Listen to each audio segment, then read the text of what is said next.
So, first of all, a quote from Isaac Asimov. To succeed, planning alone is insufficient. One must learn to improvise as well. Yeah, flawless. uh, so, semi recently, I was kind of black-pilled by the idea that the patterns one might point out with regards to human behavior are eminently capable of becoming outdated, right?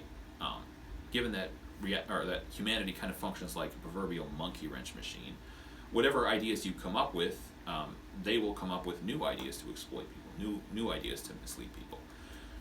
So how do you deal with this? How do you match this toxic creativity?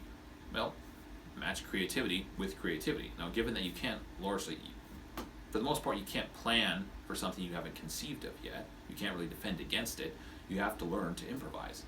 But this presents its own problems, given that not all of us are equally creative, right? And certainly I don't think anyone is really creative in all of the given vocations.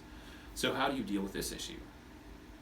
I tend to think this would be answered by the idea of association with great minds and the emulation thereof. I would actually tend to think that if there's an advantage to be had in going to college, it's not so much in the material, which is easily gotten for the most part these days, but more in the association of great minds.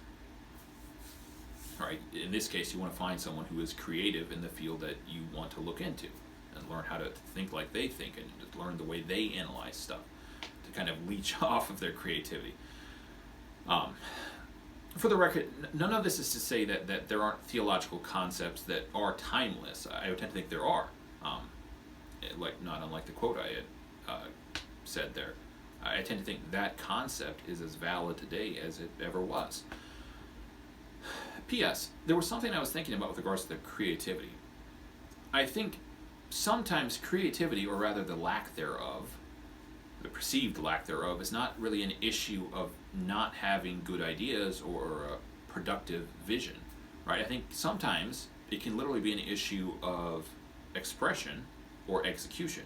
If a person can't either express their idea clearly or execute it in a good way, I think we largely tend to consider them dumb, and I don't know if we should, because we don't really know what it looks like in their head. But it feels like if you're looking into trying to be more creative, there are a lot of schools of thought, I think, with regards to that, meditation and stuff like that, and I don't know what all, but it feels like it's one of those diverse fields where people have a lot of ideas on it. But it feels like you could do worse than to try and learn how to execute your vision or learn how to express yourself clearly. Those are kind of solvable problems.